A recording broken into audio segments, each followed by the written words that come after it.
अच्छा जी, उसके बाद वो कह रहा है प्रीशियस पोजेशन। प्रीशियस पोजेशन में यूजली आपके जेमस्टोन्स, ज्वेलरी, इस तरह की चीज़ें आ जाती हैं। तो अगर आपके पास कोई ज्वेलरी है जिसमें गोल्ड है, सिल्वर है, डायमंड है, तो उसकी डिटेल आप इधर ऐड कर देंगे। तो प्रीशियस पोजेशन की डिटेल ऐड करने के लिए सिंपली आप प्लस पे क्लिक करेंगे। नेचर ऑफ एसेट, इधर आप लिख देंगे ज्वेलरी। कंटेंट्स, अब ये देखें उसने एग्जांपल दी हुई है ईजी गोल्ड 10 ग्राम। तो अगर आपके पास तोला में है तो आप लिख देंगे गोल्ड 10 तोला, 15 तोला, व्हाट्सएवर। तो जी मैं लिख देता हूँ जी गोल्ड 10 तोला। एज इट इज, इसके बाद सिंपली सबमिट पे क्लिक करूंगा। तो ये देखें प्रीशियस पोजेशन के नीचे एक सब हेडिंग जो है वो ऐड हो गई। इधर जो आपने गोल्ड बाय किया है उसकी वैल्यू लिख देंगे। अच्छा जी, अब हमारे केस में गोल्ड हमने बाय नहीं किया। अब ये गोल्ड हमें मिला है शादी पे। ससुराल की तरफ से जो आपको गोल्ड मिलता है उसकी कोई वैल्यू नहीं होती, क्योंकि आपने तो उसकी कोई कॉस्ट बियर नहीं ना की। तो इस केस में जो हमने 10 तोला ऐड किया है इसके आगे हम लिखेंगे डोरी। तो ये डस्टबिन के साथ ये पेंसिल का बटन बना हुआ है। जैसे ही मैं पेंसिल का बटन क्लिक करूंगा, जो मैंने डिटेल्स एंटर की थी वो दोबारा से एडिटेबल फॉर्म में ओपन हो जाएंगी। तो पेंसिल पे क्लिक करता हूँ जी। तो ये जो मैंने लिखा हुआ है ना गोल्ड 10 तोला, इसके आगे डैश ऐड करूंगा और आगे लिख दूंगा जी डोरी। डोरी से मुराद है जी जहेज। दोबारा सबमिट पे क्लिक करूंगा। तो ये देखें जी, ज्वेलरी गोल्ड 10 तोला डोरी। कैलकुलेट कर लेता हूं जी।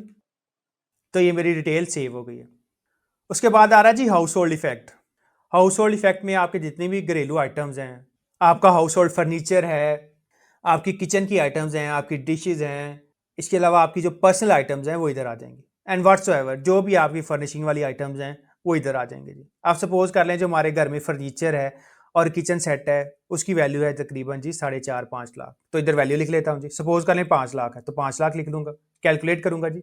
आपने कैलकुलेट साथ साथ करते जाना है। अगर आप कैलकुलेट नहीं करेंगे और आपकी लाइट चली गई या इंटरनेट चला गया तो ये प्रोसेस सेव नहीं होगा। अब जैसे जैसे मैं साथ साथ कैलकुलेट करता जा रहा हूँ मेरा फॉर्म यहाँ तक सेव है। इवन तो अगर मेरी लाइट चली भी जाएगी तो मेरा प्रोसेस सेव ही रहेगा। पर्सनल आइटम, पर्सनल आइटम्स में आपका मोबाइल आ जाएगा, आपका लैपटॉप आ जाएगा, एयरपॉड्स, एयरबड्स, इस तरह की चीज़ें आ जाएंगी जी। तो सपोज कर लें कि हमारे केस में जो लैपटॉप है और सेल फोन है उसकी वैल्यू है 3.5 लाख और इधर प्लस का बटन नहीं है। अब प्लस से मुराद है कि ये फर्दर इन्फॉर्मेशन मांगेगा और इधर प्लस नहीं है। तो इधर सिंपली ये जो बॉक्स बना हुआ है इधर क्लिक करके सिंपली वैल्यू ऐड कर दूंगा। तो जनाब 3.5 लाख लिख लेता हूँ। तो ये मेरी पर्सनल आइटम्स की वैल्यू आ गई। कैश नॉन बिजनेस, सारे एक्सपेंसेस निकाल के आपके पास कितना कैश पड़ा हुआ है तो उस कैश की वैल्यू आप इधर मेंशन कर देंगे। आप सपोज कर लें हमारे केस में था जी 5,60,000, तो 5,60,000 लिख लूंगा जी। कैलकुलेट कर लिया। फर्दर नीचे चलूंगा। एनी अदर एसेट्स, अच्छा जी अगर कोई एसेट छूट गया है जो ऊपर डिस्क्रिप्शन में नहीं आ रहा, एग्रीकल्चर प्रॉपर्टी है, कमर्शियल प्रॉपर्टी है, डेट है आपका, आपकी इन्वेस्टमेंट है, प्रीशियस पोजेशन है, व्हीकल है, व्हाट्सएवर, अगर वो उधर नहीं आ रहा तो आप इधर ऐड कर देंगे। अब एनी अदर एसेट में क्या आएगा? आप सपोज कर लें कि आपने किसी सोसाइटी में प्लॉट लिया हुआ है और आप उसकी इंस्टॉलमेंट्स पे कर रहे हैं, तो आप इधर उसकी डिटेल ऐड कर देंगे जी। तो सिंपली प्लस पे क्लिक करता हूँ। आप सपोज कर लें कि मैंने एक सोसाइटी में प्लॉट लिया हुआ है, तो इस केस में क्या होगा जी, कॉन्टेंट्स में मैं पूरी डिटेल ऐड कर दूंगा, 5 मरला प्लॉट, आगे जो सोसाइटी का नेम है वो ऐड कर दूंगा। तो ये मैंने जनाब प्लॉट की डिस्क्रिप्शन ऐड कर दी कि 5 मरला है, सोसाइटी का नेम ऐड कर दिया और उसके बाद सबमिट पे क्लिक कर दूंगा। अच्छा जी, जो अब मैंने डिटेल ऐड किया है 5 मरला प्लॉट, आगे सोसाइटी का नेम, अब इसमें आप ये भी लिख सकते हैं ऑन इंस्टॉलमेंट। तो ये पेंसिल पे क्लिक करूंगा। ये जो मैंने लिखा हुआ है 5 मरला प्लॉट, इसके आगे मैं लिख देता हूँ जी ऑन इंस्टॉलमेंट। इसके बाद दोबारा सबमिट पे क्लिक करूंगा। तो ये देखें ये थोड़ी सी नरेशन अब ठीक लग रही है। 5 मरला प्लॉट ऑन इंस्टॉलमेंट और आगे सोसाइटी का नेम आ जाएगा। कैलकुलेट कर लूंगा। अच्छा जी, अब मैं जितनी इंस्टॉलमेंट्स पे कर चुका हूँ उसकी अमाउंट इधर लिख दूंगा। दोबारा कैलकुलेट पे क्लिक करूंगा। तो ये देखें जी, जो मेरे एनी अदर एसेट्स हैं उनकी डिटेल इधर आ गई। अच्छा जी, आगे वो कह रहा है assets held on others name including non filer spouse slash dependents. आपके कोई ऐसे एसेट्स हैं जो आपके फैमिली मेंबर्स के नेम पे हों। सपोज कर लें आपने कोई प्लॉट ले लिया अपनी वाइफ के नाम पे और आप उनके भी आप इंस्टॉलमेंट्स पे कर रहे हैं। आपने अपने बच्चों को घर ले दिए हैं, आप उनके भी आप इंस्टॉलमेंट्स पे कर रहे हैं, तो उसकी वैल्यू आप इधर ऐड करेंगे। तो एज इट इज़ उसकी वैल्यू ऐड करने के लिए और उसकी डिस्क्रिप्शन ऐड करने के लिए ये प्लस का बटन बना हुआ है। सिंपली इस पर क्लिक करूंगा। जो आपका डिपेंडेंट है, आपकी वाइफ है या आपके बच्चे हैं या आपके भाई बहन है या आपके फादर हैं, व्हाट्सएवर, उनका CNXC आ जाएगा, कंटेंट्स में उनका नेम आ जाएगा और डिस्क्रिप्शन में उन एसेट्स की डिस्क्रिप्शन आ जाएगी जो आपने उनके नाम पे खरीदे हुए। तो सिंपली इसको कैंसिल करता हूँ जी। हमारे केस में हमने कोई भी ऐसा एसेट नहीं है जो हमने अपनी स्पाउस की और अपने डिपेंडेंट्स के नाम पे खरीदा हो। कैलकुलेट कर लेता हूँ जी। तो ये आ रहा है जी total assets inside Pakistan Pakistan में जितने भी मेरे एसेट्स हैं उनकी वैल्यू बन रही है जी 90,72,150। आगे आ रहा जी एसेट्स हेल्ड आउटसाइड पाकिस्तान। आपके पाकिस्तान के बाहर भी कोई एसेट्स हैं। आप फर्स्ट कर लें कि अगर कोई नॉन रेजिडेंट है, कोई बंदा मुल्क से बाहर रहता है, तो आपको पता है मुल्क के बाहर उसके बैंक अकाउंट्स भी हो सकते हैं, उसने कैश में भी रखा हो सकता है अमाउंट। तो उसके लिए सिंपली आप प्लस पे क्लिक करेंगे और कॉन्टैक्ट्स में सारी डिटेल ऐड कर देंगे। आप बता देंगे जी कि कैश एंड बैंक बैलेंस है। इसके अलावा अगर आपका कोई घर भी है तो दोबारा प्लस पे क्लिक करेंगे और आप अपनी फॉरेन प्रॉपर्टी की डिटेल इधर ऐड कर देंगे जी। तो हमारे केस में कोई नहीं है तो कैंसिल पे क्लिक करता हूँ। Capital R voting rights in foreign company. अगर आपने किसी फॉरेन कंपनी में शेयर्स खरीदे हुए हैं तो उसकी डिटेल आप इधर ऐड कर देंगे। तो as it is detail add करने के लिए प्लस का बटन बना हुआ है, इस पर क्लिक करूंगा। जो कंपनी है जी, फॉरेन कंपनी है जिसमें आपने शेयर्स रखे हुए हैं, उसका नेम आ जाएगा, उसका इनकॉर्पोरेशन नंबर आ जाएगा, कंट्री आ जाएगी, किस कंट्री में वो कंपनी रजिस्टर्ड है, उसके डेट ऑफ इनकॉर्पोरेशन आ जाएगा। डेट ऑफ इनकॉर्पोरेशन सेलेक्ट करने के लिए आप ये कैलेंडर पे क्लिक कर सकते हैं जी। शेयर कितने परसेंट शेयर हैं जी उस कंपनी में आपके। इनकम डिक्लेयर्ड, उस कंपनी ने अपनी कंट्री ऑफ इनकॉर्पोरेशन में कितनी इनकम डिक्लेयर की। अब सपोज कर लें आपने एक कंपनी यूएई में बना ली है, तो इस कंपनी ने यूएई में अपनी इनकम कितनी डिक्लेयर की है। और income year slash tax year, कौन सा टैक्स ईयर है उसका जी, उसके लिए ड्रॉप डाउन पे क्लिक करेंगे और इधर से टैक्स ईयर सेलेक्ट कर लेंगे। तो यूजली जो हमारा टैक्स ईयर है वो सेम ही होता है। तो जी हमारी किसी भी फॉरेन कंपनी में कोई इन्वेस्टमेंट नहीं है, तो जनाब कैंसिल पे क्लिक करता हूँ। Total assets inside Pakistan 90 lakh हैं और total assets held outside Pakistan कुछ नहीं आ रहे। फर्दर नीचे चलता हूँ जी, और ये देखें जी टोटल एसेट्स, मेरे जो टोटल एसेट्स हैं जी वो 90 लाख के आ रहे हैं। अच्छा, इसके बाद वो कह रहा है जी credit non business, advance, borrowing, credit, deposit, loan, mortgage, overdraft payable. अगर आपने किसी बंदे से लोन लिया हुआ है या किसी बैंक से लोन लिया हुआ है तो उसकी डिटेल आपने इधर मेंशन कर देनी है। तो जो 30 जून 2025 को जो बैलेंस पेबल होगा उसकी आपने डिटेल ऐड कर देनी।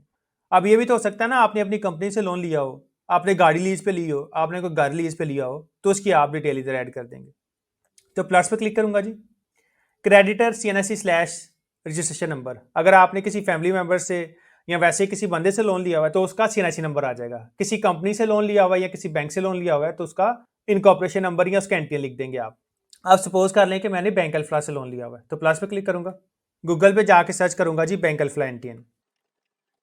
तो ये देखें ये एनटीएन नंबर आ रहा है बैंक अल्फला का 06982026। इसे कॉपी करूंगा, वापिस चलता हूँ जी आरएस पे और ये क्रेडिटर सीएनएससी स्लैश रजिस्ट्रेशन नंबर में ये एनटीएन पेज कर दूंगा। कॉन्टेंट्स में जनाब वो पूछ रहा है क्रेडिटर का नेम, तो अगर बैंक का लोन लिया हुआ तो बैंक का नेम, ब्रांच का नेम आ जाएगा और लोन की टाइप आ जाएगी, हाउस लोन है, कार लोन है, व्हाट्सएवर, तो उसकी डिटेल आप इधर ऐड कर देंगे। तो सपोज कर ले मैं लिख देता हूँ जी। इसके बाद सबमिट पे क्लिक करूंगा, कैलकुलेट कर लेता हूँ जी। तो जो लोन है उसकी अमाउंट ऐड कर दूंगा। अब फर्ज करें हमारे केस में जो लोन है 5 लाख है, तो 5 लाख लिख देता हूँ जी, कैलकुलेट कर लेते हैं। तो ये देखें एक सब हेडिंग ऐड हो गई जिसमें हमने जो बैंक है उसका एंट्री लिख दिया, बैंक का नेम आ गया, लोन की टाइप आ गई और ऊपर जो आपकी हेडिंग है उधर उसकी अमाउंट आ गई 5 लाख, नीचे भी 5 लाख आ रहा है और उधर हेडिंग में भी 5 लाख आ रहा है। फॉरेन लाइबिलिटीज, अगर आपने कोई फॉरेन लोन लिया हुआ है तो उसकी डिटेल आ जाएगी, ये बॉक्स बना हुआ है, इधर सिंपली आप अमाउंट ऐड कर देंगे और इधर आपने पीकेआर में अमाउंट ऐड करनी है। टोटल लाइबिलिटीज 5 लाख की मेरी लाइबिलिटीज हैं और net assets current year 85 lakh. तो नेट एसेट्स से मुराद है आपका एसेट्स माइनस लाइबिलिटीज। 90 लाख के मेरे एसेट्स थे, 5 लाख की मेरी लाइबिलिटीज थी, तो नेट एसेट्स मेरे हो गए जनाब 85 लाख। तो यहां तक जो मेरे एसेट्स हैं और लाइबिलिटीज हैं वो कंप्लीट हो चुके हैं। तो जनाब ऊपर चलता हूं, ऊपर जाने के लिए साइड पे स्क्रॉल बार है, इसको पकड़ के भी आप ऊपर जा सकते हैं और वैसे भी आप स्क्रॉल अप कर सकते हैं। तो ऊपर चलता हूं जी। एग्रीकल्चर प्रॉपर्टी थी सबसे पहले, एक प्रॉपर्टी मैंने खरीदी हुई थी 25 लाख की, वो मैंने ऐड कर ली। इसके अलावा मुझे एक प्रॉपर्टी थ्रू इनहेरिटेंस मिली, उसकी वैल्यू 0 आ गई। एग्रीकल्चर प्रॉपर्टी की ग्रॉस वैल्यू आ गई मेरे पास 25 लाख। उसके बाद जनाब कमर्शियल, इंडस्ट्रियल, रेजिडेंशियल प्रॉपर्टी में मेरे पास एक घर था और एक प्लॉट था। घर की वैल्यू मैंने ऐड कर ली 20 लाख और प्लॉट मैंने ऐड कर लिया जी 15 लाख का। फर्दर नीचे चलूंगा, बिजनेस कैपिटल मेरा कोई नहीं था जी आ रहा। इक्विपमेंट नॉन बिजनेस मेरे पास कुछ नहीं था पड़ा हुआ। एनिमल नॉन बिजनेस मेरे पास एक गाय थी, उसकी वैल्यू मैंने ऐड कर दी 3.5 lakh. Investment non business account, annuity, bond, certificate, debenture, deposit, fund, instrument, policy, share, stock, unit etcetera. तो इधर सिर्फ मेरे पास अकाउंट था। जो मेरा बैंक अकाउंट था उसका मैंने अकाउंट नंबर लिख दिया, अकाउंट की टाइप लिख दी करंट अकाउंट, बैंक का नेम आ गया और बैंक का एड्रेस आ गया और सिटी आ गई। तो जो मेरा 30 जून 2025 को क्लोजिंग बैलेंस था वो मैंने लिख दिया 1,58,650 रुपये। डेट, कोई भी एडवांस नहीं था, कोई भी डिपॉजिट नहीं मैंने दिया हुआ, कोई भी प्रीपेमेंट्स नहीं है और कोई भी रिसीवेबल नहीं है जी। फर्दर नीचे चलता हूँ जी। मोटर व्हीकल नॉन बिजनेस, तो मेरे पास एक बाइक थी, बाइक का मैंने नंबर ऐड कर दिया, उसकी सीसी ऐड कर दी और कंपनी का नेम ऐड कर दिया, CD70 होंडा 83,500। प्रीशियस पोजेशन, हमें गोल्ड मिला था शादी पे जहेज के तौर पे, तो हमने ऐड कर दिया जी ज्वेलरी गोल्ड 10 तोला और डोरी। और क्योंकि हमने कोई कॉस्ट इंकर नहीं की, इस वजह से गोल्ड की वैल्यू ₹0 आ रही है। हाउस होल्ड इफेक्ट, जो हमारे पास घर में फर्नीचर था, कोई किचन की आइटम्स थी, उसकी वैल्यू आ रही है तकरीबन 5 लाख, तो 5 लाख ऐड कर लिया। पर्सनल आइटम्स में आपका लैपटॉप, मोबाइल, इस तरह की चीजें आ जाएंगी, इसकी वैल्यू 3.5 लाख आ रही है। कैश नॉन बिजनेस, जो मेरे पास कैश पड़ा हुआ है जनाब, उसकी वैल्यू आ रही है 5,60,000। एनी अदर एसेट्स, हमने एक प्लॉट लिया हुआ था किस्तों पे, उसकी वैल्यू आ जाएगी जी। फर्दर नीचे चलूंगा, assets held on others name, मैंने अपनी बीवी के नाम पे या अपने बच्चों के या अपने घर वालों के नाम पे कोई एसेट नहीं खरीदा हुआ, तो इसलिए हमने ऐड नहीं किया। टोटल एसेट्स इनसाइड पाकिस्तान आ गए जी 90 lakh. Assets held outside Pakistan कोई नहीं आ रहे, हमने किसी भी फॉरेन कंपनी में कोई शेयर नहीं खरीदा हुआ, इसलिए हमने नहीं ऐड किया। Total assets held outside Pakistan 0 आ रहे हैं जी। टोटल एसेट्स 90 लाख के आगे, फर्दर नीचे चलूंगा। Credit non business advance slash boring slash credit slash deposit loan mortgage overdraft, तो हमने जनाब गाड़ी के अगेंस्ट बैंक से लोन लिया हुआ था, तो बैंक का हमने एनटीएन ऐड कर दिया, बैंक का नेम आ गया और लोन की टाइप आ गई, जैसे हमारे केस में जी कार लोन, और उसकी हमने अमाउंट ऐड कर दी। टोटल लाइबिलिटीज हमारे पास 5 लाख थी, फॉरेन लाइबिलिटी कोई नहीं थी, और नेट एसेट्स हमारे आ गए एसेट्स माइनस लाइबिलिटीज 85 लाख के जी। तो जी ये मेरे personal assets and liabilities complete हो चुके हैं। इसके बाद मैं चलूंगा रिकंसिलिएशन ऑफ नेट एसेट्स पे, तो रिकंसिलिएशन पे चलता हूँ, नीचे चलूंगा जी। Net assets current year, net assets मतलब एसेट्स माइनस लाइबिलिटीज हमारे पास ही 85 lakh. Net assets previous year कुछ नहीं आ रहे। अब नेट एसेट्स प्रीवियस ईयर क्यों नहीं आ रहे? नेट एसेट्स प्रीवियस ईयर इस वजह से नहीं आ रहे क्योंकि इस पर्सन की प्रीवियस ईयर की रिटर्न सबमिट नहीं है, इसकी हम पहली रिटर्न सबमिट कर रहे हैं 2025 की। अगर इसने 2024 की रिटर्न सबमिट की होती तो इसके 2024 के जो नेट एसेट्स प्रीवियस ईयर हैं वो इधर आ रहे होते, ऑटोमेटिकली अपीयर हो रहे होते। मैं आपको दिखा भी देता हूँ एक और रिटर्न के। Inflows, income declared as per return for the year subject to normal tax, कोई हमारी इनकम नहीं है। Income declared as per return for the year exempt from tax, कोई हमारी एग्जेम्प्ट इनकम नहीं है। Income attributable to receipts etcetera declared as per return for the year subject to final slash fix tax. तो जनाब आपको पता है जो हमारी एक्सपोर्ट प्रोसीड्स हैं against export of IT services, वो हमारी फाइनल टैक्स में फाइल करेंगे। तो जो हमारी एक्सपोर्ट प्रोसीड है जनाब, उसकी अमाउंट इधर मेंशन कर लेता हूँ। एक्सपोर्ट प्रोसीड्स की अमाउंट देखने के लिए वापस चलूंगा जी टैक्स चार्जेबल स्लैश पेमेंट्स पे, तो टैक्स चार्जेबल स्लैश पेमेंट्स पे क्लिक करूंगा, नीचे चलता हूँ जी, कंप्यूटेशंस पे चलूंगा जी। तो ये देखें income loss from business 2.5 million 25,66,939, इसको कॉपी करूंगा और वापस रिकंसिलिएशन के टैब में जाके income subject to final fix में इसको पेस्ट कर दूंगा। तो इसे कॉपी कर लेता हूं जी, वापस चलता हूं जी रिकंसिलिएशन के टैब पे, नीचे चलूंगा, वेल स्टेटमेंट पे क्लिक करता हूं जी, रिकंसिलिएशन ऑफ नेट एसेट्स पे क्लिक करूंगा, फर्दर नीचे चलूंगा, income attributable to receipts etcetera declared as per return for the year subject to final slash fix tax, इसके आगे ये जो बॉक्स बना हुआ है इस पर क्लिक करूंगा और ये अमाउंट इधर पेस्ट कर दूंगा। इसके बाद सिंपली कैलकुलेट पे क्लिक करता हूं जी।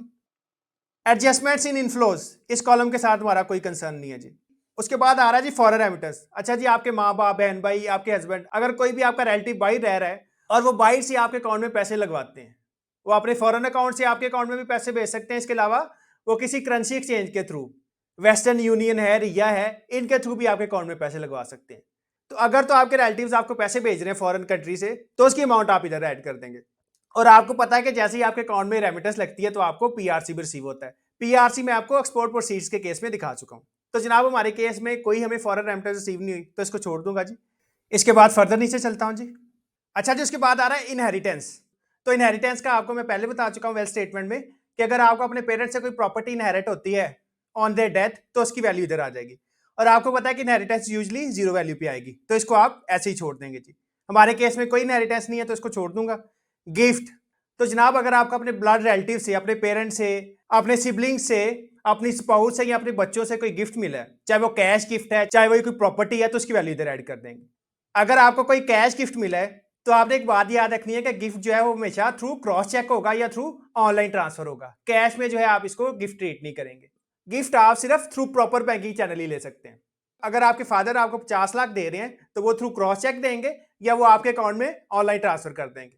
इसके साथ साथ आपकी गिफ्ट डीड बन जाएगी एंड सब्सिक्वेंटली जब आपके फादर अपनी इनकम टैक्स रिटर्न सबमिट करेंगे तो वो उधर गिफ्ट को आउटफ्लो दिखाएंगे और आप इनफ्लो में गिफ्ट की अमाउंट इधर मेंशन कर देंगे। एज इट इज अगर आपके पेरेंट्स, आपके सिबलिंग्स, आपकी स्पाउस या आपके जो बच्चे हैं वो आपको कोई प्रॉपर्टी गिफ्ट कर देते हैं, तो जो प्रॉपर्टी उन्होंने गिफ्ट किया उसकी वैल्यू इधर आ जाएगी। सपोज कर लेंगे जो प्रॉपर्टी खरीदी है उसकी वैल्यू थी 10 मिलियन, 1 करोड़ रुपया।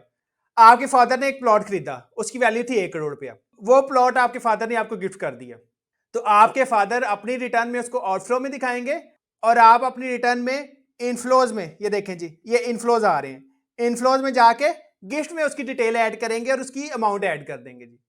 एंड सब्सिक्वेंटली जैसे मैंने आपको बताया कि गिफ्ट के केस में आपने गिफ्ट डीड बना लेनी है। अब गिफ्ट की डिटेल कैसे ऐड करेंगे, ये देखें गिफ्ट के आगे प्लस का बटन बना हुआ है और आपको पता है कि जिस भी कॉलम के आगे प्लस का बटन बना हुआ है वो आपसे फर्दर इंफॉर्मेशन डिमांड करेगा। तो जनाब प्लस पे क्लिक करूंगा, गिफ्ट CNIC/रजिस्ट्रेशन नंबर, जो पर्सन आपको गिफ्ट कर रहा है चाहे प्रॉपर्टी है चाहे कैश है उसका जनाब CNIC नंबर आ जाएगा। और मैंने आपको बता दिया कि गिफ्ट जो है आपको ब्लड रिलेटिव, स्पाउस और बच्चों की तरफ से ही आएगा, बाकी किसी बंदे से आप गिफ्ट नहीं ले सकते जी। तो अगर आपने गिफ्ट लिया हुआ है तो इधर CNIC नंबर आ जाएगा, नीचे आ रहा जी कॉन्टेंट्स, तो कॉन्टेंट्स पे क्लिक करता हूं जी। कॉन्टेंट्स में जिस बंदे से आप गिफ्ट ले रहे हैं उसका नेम आ जाएगा। सपोज आप फादर से ले रहे हैं, अपने फादर का नेम लिख देंगे और नीचे डिस्क्रिप्शन लिख देंगे जी। अगर आपने कैश लिया है तो कैश गिफ्ट लिखते हैं, और अगर आपको प्रॉपर्टी रिसीव हुई है एज गिफ्ट तो आप प्रॉपर्टी की कंप्लीट डिस्क्रिप्शन लिख देंगे, 5 मरला प्लॉट, सोसाइटी का नेम, ब्लॉक का नेम, सिटी का name etcetera, and subsequently submit पे क्लिक कर देंगे। तो जैसे ही आप सबमिट पे क्लिक करेंगे तो गिफ्ट के नीचे आपको पता है एक फर्दर सब हेडिंग ऐड हो जाएगी और उधर आप इसकी अमाउंट ऐड कर देंगे। अब हमारे केस में कोई गिफ्ट नहीं है तो जनाब कैंसिल पे क्लिक करूंगा। उसके बाद आ रहा है जी gain on disposal of assets excluding capital gain on immovable property. अगर आपने कोई पर्सनल एसेट बेच दिया है other than jewellery, other than property, तो उस पर जो भी गेन आएगा उसकी अमाउंट आप इधर ऐड कर देंगे। सपोज कर लें आपने हाउस होल्ड इक्विपमेंट सेल कर दिए, कोई फर्नीचर सेल कर दिया, आपने बेड सेल कर दिया, उसकी वैल्यू थी 2 लाख रुपया, आपने सेल कर दिया 3 लाख, 2 लाख की उसकी वैल्यू थी, 3 लाख आपने सेल कर दिया, 1 लाख का गेन आ गया, तो उस गेन की अमाउंट आप इस कॉलम में ऐड कर देंगे। एज इट इज आपका मोबाइल था, मोबाइल आपने मेंशन किया हुआ था पर्सनल आइटम्स में 1.5 लाख का, मोबाइल आपने सेल कर दिया 2 लाख का, तो 2 लाख और 1.5 लाख का जो डिफरेंस है 50,000 उसकी वैल्यू आप इधर ऐड कर देंगे। As it is animal non business थे, एनिमल नॉन बिजनेस को बेचने पे आपको गेन आ गया तो उसकी अमाउंट आप इधर ऐड कर देंगे। तो other than house, jewellery and stocks, इन चीजों के अलावा जो भी आप पर्सनल एसेट्स बेच रहे हैं उस पर जो भी गेन आएगा उसकी अमाउंट आप इधर मेंशन कर देंगे। Gain on disposal of assets excluding capital gain on immovable property. अच्छा जी, उसके बाद आ रहा है जी income attributable to receipts builders slash developers. तो जनाब ये स्पेसिफिकली बिल्डर्स स्लैश डेवलपर से पर्टेन कर रही है, इसको ऐसे ही छोड़ देंगे जी। अदर्स, अच्छा जी अबाव मेंशन्ड रेवेन्यू स्ट्रीम्स के अलावा आपको कोई भी इनकम रिसीव हो रही है, आपको कोई भी पैसे रिसीव हो रहे हैं, उसकी अमाउंट इधर आ जाएगी। आप सपोज कर लें कि जैसे गवर्नमेंट ऑफ पंजाब है, वो किसानों को पर एकड़ 5-5 हज़ार रुपया दे रही है किसान कार्ड पे, तो अगर आपको गवर्नमेंट से सब्सिडी मिल रही है तो उसकी अमाउंट आप इधर ऐड कर देंगे। तो एज इट इज ये देखिए अदर्स के आगे भी प्लस बना हुआ है, तो प्लस पे क्लिक करूंगा। अगर आपको गवर्नमेंट से सब्सिडी मिल रही है तो इधर CNIC/रजिस्ट्रेशन नंबर नहीं आएगा, सिंपली आप डैश ऐड कर दें। उसके बाद कॉन्टेंट्स आ रहे हैं तो कॉन्टेंट्स पे क्लिक करूंगा, इधर आप लिख दें जी सब्सिडी या वीट सपोर्ट प्राइस और आगे लिख दें जी government of Punjab. Government of Punjab जो है 5,000 रुपया पर एकड़ जो है किसानों को दे रही है, एज इट इज। इसके बाद सबमिट पे क्लिक करेंगे तो ये अदर्स के नीचे एक रो ऐड हो जाएगी एंड सब्सिक्वेंटली अमाउंट वाले कॉलम में उसकी आप अमाउंट ऐड कर देंगे। अब हमारे केस में अदर्स में कोई अमाउंट नहीं आ रही तो सिंपली कैंसिल पे क्लिक करता हूं जी। उसके बाद आ रहा है जी deemed income declared as per return for the year. तो ये जो आपकी डीम्ड इनकम है ये स्पेसिफिकली पर्टेन कर रही है सब्जेक्ट टू कैपिटल एसेट्स। तो ये मैं आपको एंड में दिखा देता हूं जब हम कैपिटल एसेट्स का जो टैब है वो फिल करेंगे। फर्दर नीचे चलता हूं जी। आउटफ्लोज, पर्सनल एक्सपेंसेस 6,04,404 रुपये। तो ये 6,04,404 रुपये आपको पता है कि पर्सनल एक्सपेंसेस के टैब से हमारे पास आ गए। 6 लाख रुपए मेरे हाउस होल्ड एक्सपेंसेस थे और 4,404 रुपये मेरे टेलीफोन के बिल थे। मैं आपको दिखा देता हूं जी, पर्सनल एक्सपेंसेस पे चलूंगा, ये देखें जी 6,04,404 रुपये। फर्दर नीचे चलता हूं, 4,404 रुपये मेरे टेलीफोन के बिल थे और other personal slash house hold expenses मेरे आ रहे थे 6 लाख। तो यहां से मेरे पर्सनल एक्सपेंसेस सिस्टम ने ऑटोमेटिकली उठा लिए रिकंसिलिएशन में 6,04,404 रुपये। वापिस चलता हूं जी रिकंसिलिएशन ऑफ नेट एसेट्स पे, रिकंसिलिएशन ऑफ नेट एसेट्स पे क्लिक करता हूं। फर्दर नीचे चलूंगा जी, एडजस्टमेंट्स इन आउटफ्लोज। तो जनाब एडजस्टमेंट से हमारा कोई कंसर्न नहीं है। गिफ्ट, एज इट इज अगर आपने कोई प्रॉपर्टी गिफ्ट कर दी है, कोई कैश गिफ्ट कर दी है, तो उसकी डिटेल ऐड करने के लिए आप प्लस पे क्लिक करेंगे।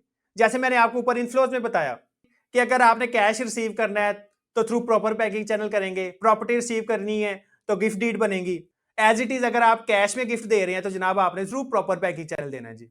आप गिफ्ट देंगे थ्रू क्रॉस चेक या ऑनलाइन ट्रांसफर करेंगे और साथ में आप बना लेंगे गिफ्ट डीड। जितनी अमाउंट आप गिफ्ट कर रहे हैं जनाब उसकी अमाउंट इधर आ जाएगी और एज इट इज जब उसकी अमाउंट इधर आ जाएगी तो आपकी बैंक स्टेटमेंट कम हो जाएगी। और एज इट इज जब आप पैसे दे रहे होंगे तो आपका बैंक स्टेटमेंट का बैलेंस कम हो जाएगा। सब्सिक्वेंटली अगर आप प्रॉपर्टी गिफ्ट कर रहे हैं तो जनाब प्लस पे क्लिक करेंगे, उस प्रॉपर्टी के पर्टिकुलर्स इधर ऐड कर देंगे। जिस बंदे को गिफ्ट दे रहे हैं उसका CNC आ जाएगा और उसका नेम आ जाएगा और नीचे प्रॉपर्टी के पर्टिकुलर्स आ जाएंगे।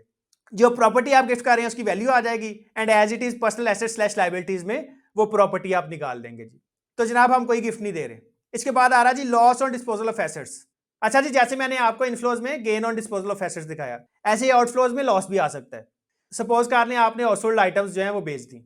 आपने बेड बेच दिया, उसकी कॉस्ट थी 2 लाख, आप बेच रहे हैं 1.5 लाख का, तो 50,000 रुपये आपको लॉस हो गया। उस लॉस की अमाउंट इस कॉलम में ऐड कर देंगे आप। एज इट इज आपने मोबाइल लिया, मोबाइल की वैल्यू थी 2.5 लाख, जब आप उसको सेल करने गए तो वो सेल हुआ जी 1.5 लाख का, तो 1 लाख का आपको लॉस हो गया। तो जो आपको लॉस हो जाएगा उसकी अमाउंट आप इस कॉलम में ऐड कर देंगे। तो जनाब हमने कोई हाउस होल्ड इफेक्ट, कोई पर्सनल आइटम नहीं बेचा तो उसकी अमाउंट इधर नहीं आएगी जी। उसके बाद आ रहा जी अनरिकॉन्साइल्ड अमाउंट। अनरिकॉन्साइल्ड अमाउंट को हम बाद में देख लेते हैं जी। लास्ट पे आ रहा जी assets transfer slash sold slash gifted slash donated during the year.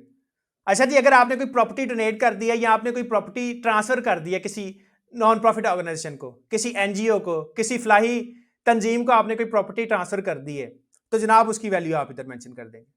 ये जो कॉलम है इधर आप उस प्रॉपर्टी की वैल्यू मेंशन कर देंगे, उस प्रॉपर्टी की वैल्यू इधर आ जाएगी और as it is personal asset slash liabilities में वो प्रॉपर्टी आप रिमूव कर देंगे।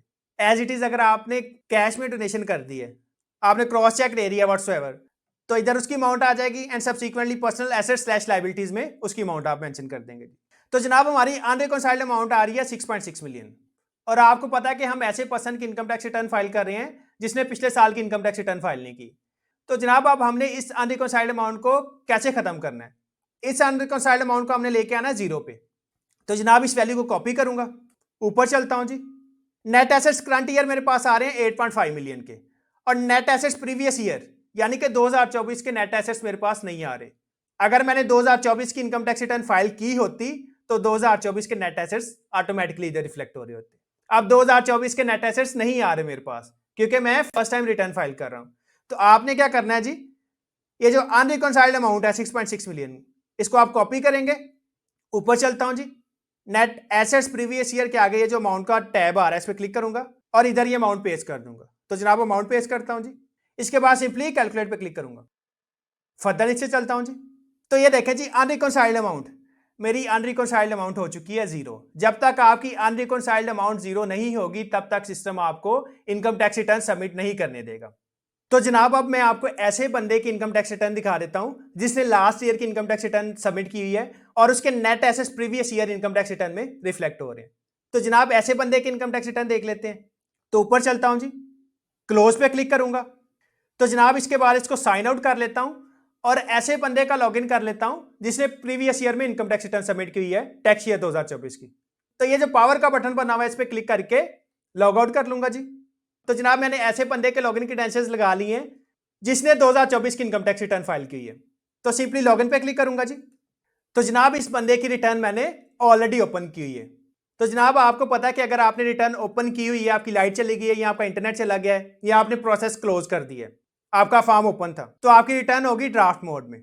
तो जनाब ड्राफ्ट पे क्लिक करता हूं तो ये देखें जी IT डिक्लेरेशन 1 ड्राफ्ट में मेरी एक इनकम टैक्स डिक्लेरेशन पड़ी हुई है जी। फर्दर नीचे चलता हूं जी।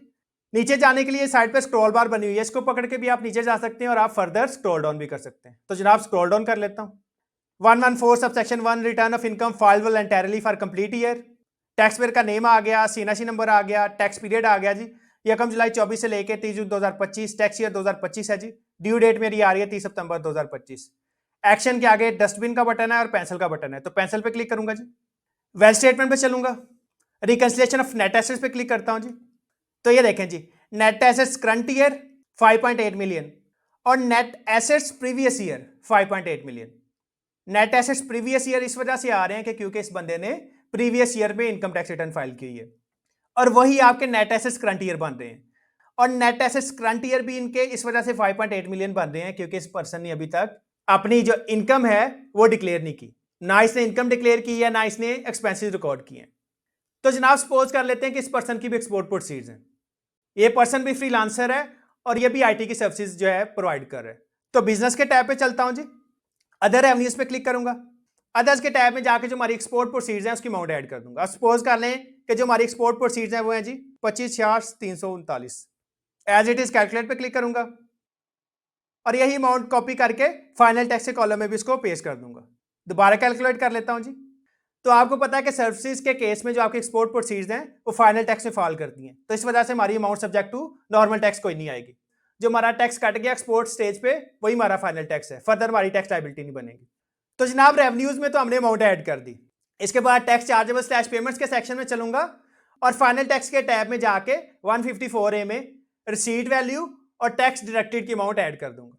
तो फर्दर नीचे चलता हूं जी, तो टैक्स चार्जेबल स्लैश पेमेंट्स के सेक्शन पे चलता हूं जी।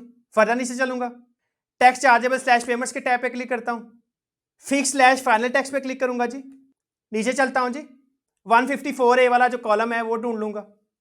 ये देखें जी, export of services under section 154A receipt slash value के टैब में जो आपकी एक्सपोर्ट प्रोसीड्स हैं उसकी वैल्यू ऐड कर दूंगा जी।